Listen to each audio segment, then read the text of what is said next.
अकाल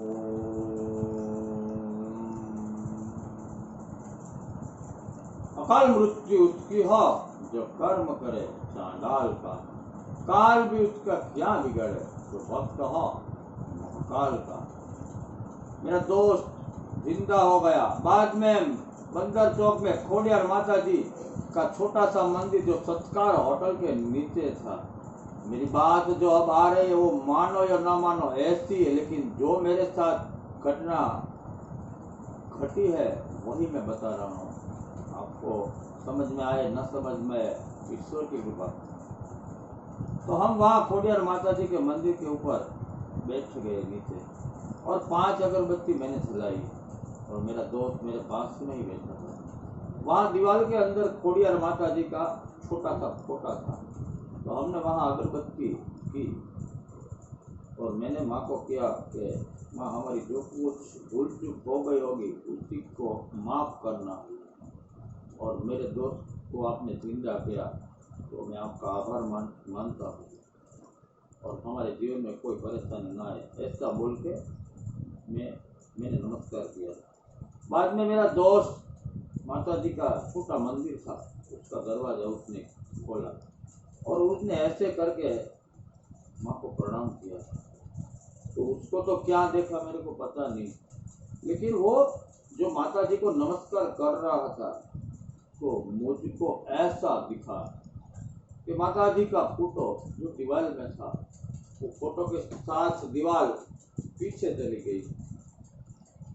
तो उसका मतलब क्या होता है मैं समझ गया कि मेरे दोस्त के पास अभी वो जो नापाक आत्मा थी, नापाक थी, पाक थी, ईश्वर जाने, वो आत्मा वो मेरे दोस्त के साथ जिंदा, मेरा दोस्त तो हो गया था, लेकिन उसका उसके साथ स्पर्श हो गया था, और मैंने जो गलती की थी उसके हिसाब से वो तो हमारे साथ ही आया था।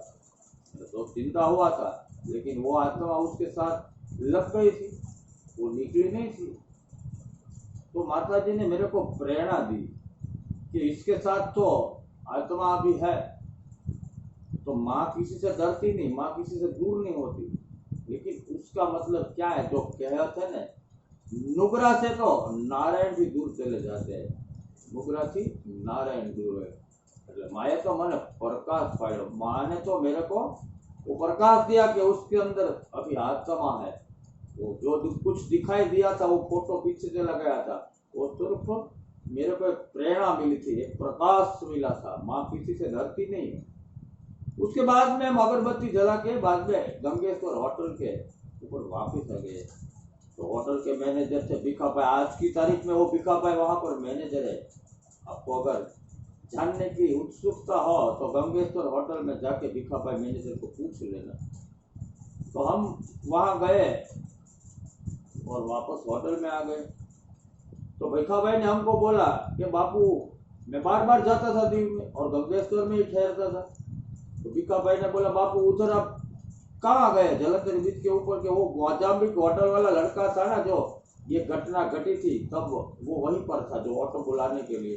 वो लड़का मोजाम्बिक वाला ने मेरे होटल वालों को बोल दिया था, गंगेश्वर होटल को, भिखा भाई को, कि आपके जो रूम में टूरिस्ट है उसके साथ ऐसी घटना हुई है।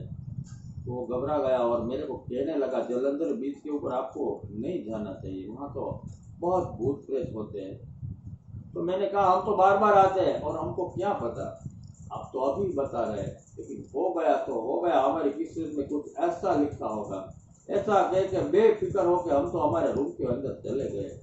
ये इतनी बड़ी घटना गई। उसके पहले मैंने बहुत शराब पिया था, आधी बोतल शराब पिया था, फिर भी ये पूरा नशा, ऐसी घटना हमारे साथ घटी हुई थी, ये नशा तो चला गया था।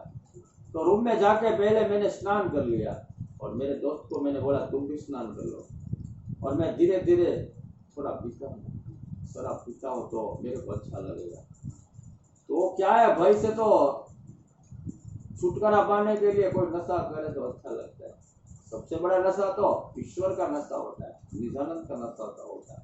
लेकिन तब मैं जुआन था और मेरे को ये सब कुछ पता नहीं था, तो मैंने तो निजानंद, मेरा निजानंद तो शराब था तब का, अब का नहीं। अब तो मैं बिना कोई भी साधन निजानंद में चला सकता, और उसका नशा तो 24 घंटों रहता है, आनंद ही आनंद। कोई भी नशा आप करेंगे, और वो गुजराती में कહેવત है कि भांग नशा भूतिया, કે જે ભૂતિયા મહાદેવનો ભાંગ પીવે તો મહાદેવની આ સમાધિમાં લાગી જાય, એના ધ્યાનમાં બેસી જાય, ભોળાનાથ સિવાયને કાંઈ દેખાય નહીં, એટલે ભાંગ નશા ભૂતિયા, અફીણ નશા सूरा, गुजराती में कहते हैं अफीण नशा सूरा।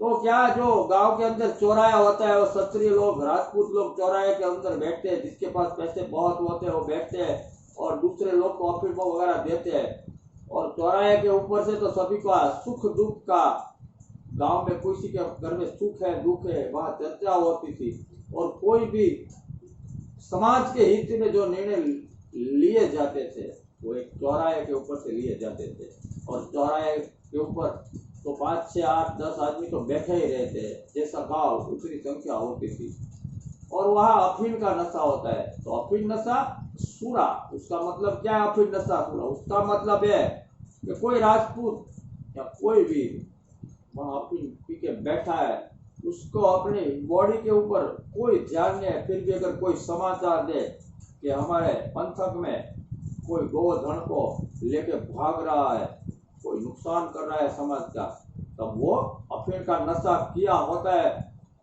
तो नशे के जुनून से या अंदर का वो उसकी माँ की कोख में से मिला हुआ वीरता का वरदान लेके वो समाज के लिए, गौधन के लिए सुरातन करके वो गौधन को वापिस लाता है, अपने प्राण की भी परवाह नहीं करता है। तो अफीण नशा सुरातन चलता है, भांग नशा भूतिया, अफीण नशा सूरा, गांजा नशा गुलाबी।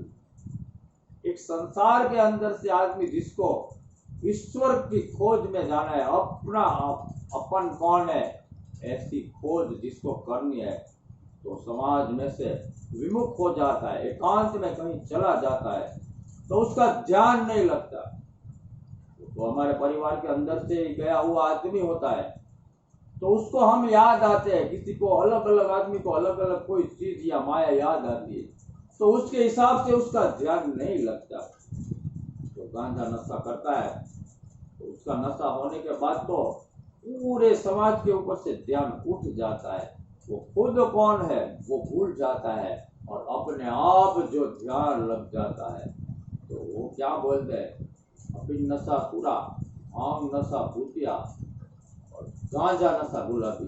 कोई भी आदमी हो अच्छा ही लगेगा, और अच्छा ही लगना चाहिए। हम अपने हिसाब से चलते, कोई नशा भी नहीं करते तो हम तो दुनिया को परेशान करते। इससे तो अच्छा है मैं कोई नशे का अनुमोदन नहीं करता हूँ, वैसे ही आप अगर अच्छे बन जाए तो अच्छा है, नहीं तो ईश्वर का नशा ऐसा चढ़ाओ, शास्त्र पढ़ो, सत्य के साथ रहो, अच्छा संग करो, तो आपके विचार अच्छे आएंगे, तो आप एक अच्छा आदमी बनेंगे। और शराब नशा आखिर का है, शराब नशा आखिर का है, इसके बारे में मैं वो शब्द नहीं बोल रहा हूँ, लेकिन आखिर का नशा है, वो नशा अच्छा नहीं है। फिर भी मैं तो पीता था, क्या पता किस लिए पीता था, तो नशा मैंने किया, और वो नशे का शराब का सीधा ही दरवाजा खुलता है भूत प्रेत के लिए, वो आह्वान हो जाता है। भूत प्रेत, शराब और नॉनवेज, दो चीज जहां पर रहती है, वो शास्त्र में लिखा है कि जो असुरी लक्ष्मी आती है, सुरापान होता है, शराब का पान होता है, और जो नॉनवेज खाते हैं उसके घर में भूतावत तो अपने आप ही चली आती है, और दूसरी कठिनाई, दूसरी मुश्किलें भी बहुत आती है। तो इसके हिसाब से मैं कहता हूँ कि आप शराब कभी न पीना। मैंने वो गलती की थी और मैंने वो की, लेकिन दुख में से मैंने ईश्वर का सहारा लिया, तो सभी दुख में से मैं बाहर आ गया। अभी मेरे घर से संघ भी निकलता है चोटीला का, मैं माय भक्त बन गया हूँ। मेरा नाम जगदीश सिंह प्रताप सिंह सोढ़ा था। मैं उसके बारे में बोलना चाहता हूँ कि मेरी माँ का नाम बापल बा है, बापल, तो मैंने अपने हिसाब से माँ की पल कर दिया। मेरे पिताजी का नाम प्रताप सिंह है, तो उसके हिसाब से मैं तीनों को जोड़ के बोलता हूँ, बा એટલે माँ, मानी पल का, माँ की पल का प्रताप, जगदीश सिंह प्रताप सिंह सोढ़ा। एमांथी भक्तिनो रंग लागता गांडो भगत बनी गयो। जय महाकाल, जय माता दी।